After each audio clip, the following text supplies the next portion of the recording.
Sa kasaysayan ng Pilipinas, ang lalawigan ng Nueva Ecija ay tinuturing na isa sa mga mahalagang saksi ng pakikibaka para sa kalayaan.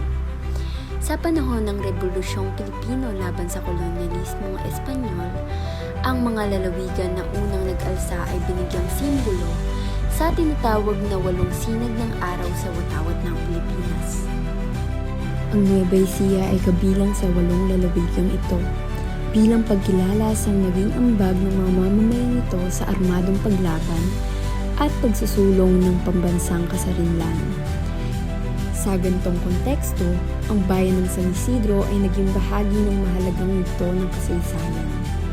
Hindi lamang bilang isang payak na pamayanan, kundi isang lugar na minsan naging sentro ng pamahalaang revolusyonaryo.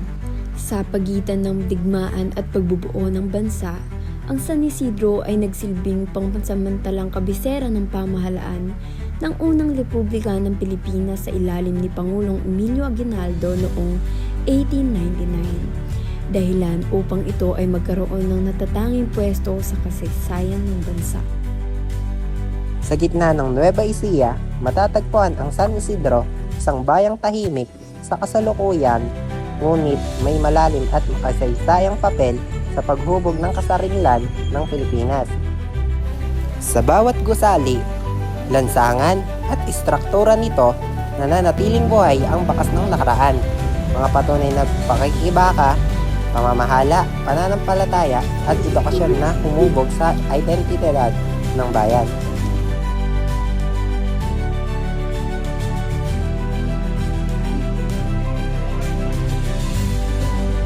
Ang munisipyo ng San Isidro ay nagsisilbing sentrong administratibo ng lokal na pamahalaan. Dito sinasagawa ang mahalagang desisyon na may layunin paunlarin ang kabuhayan, infrastruktura at serbisyong panlipunan ng bayan. Bilang institusyon ng pamahalaan, ito ay simbolo ng pagpapatuloy ng kaayusan at pamahalang lokal mula sa kasaysayan ng revolusyonaryo hanggang sa makabagong panahon.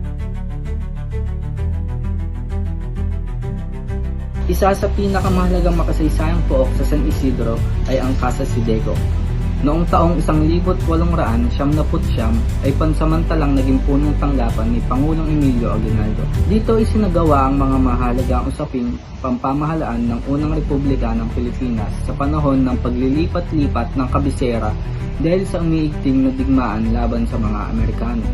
Ang Casa Sideco ay hindi lamang isang lumang istruktura, kundi isang buhay na saksi sa pagsusumikap ng pamahalaang revolusyonaryo na panatilihin ang kalayaan at soberanya ng bansa.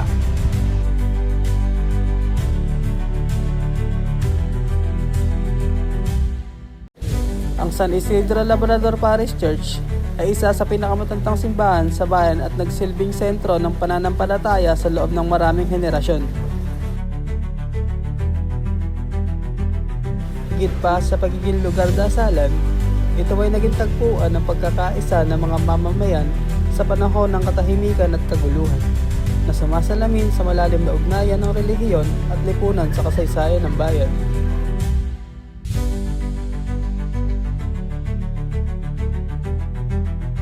Ang Nueva Ecija University of Science and Technology ay dating kilala bilang Wright Institute ay simbolo ng pagpatuloy at pag-unlad na edukasyon sa relihiyon. Bilang institusyon pang-akademiko, ito ay may mahalagang papel sa paghahubog ng mga kabataan, magiging tagapagtaguyod ng kaunlaran at pagbabago sa lipunan.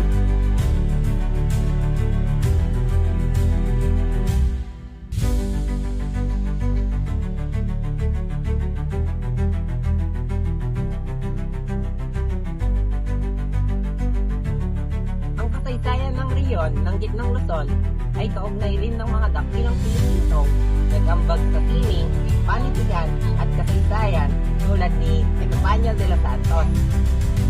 Bilang scholar at historiador, siya ay nag-iwan ng mahalagang ambag sa pagpreserba ng kulturang Pilipino na patuloy na nagbibigay inspirasyon sa kasalukuyang henerasyon. Ang San Isidro ay higit pa sa isang simpleng bayan. Ito ay isang makasaysayang tagpuan ng pakikibaka, pananampalataya at pag-unlad. Isang buhay na paalala na ang kasaysayan ay hindi lamang binabasa. Ito ay patuloy na nabubuhay sa bawat mamamayang patuloy na humuhubog sa kinabukasan.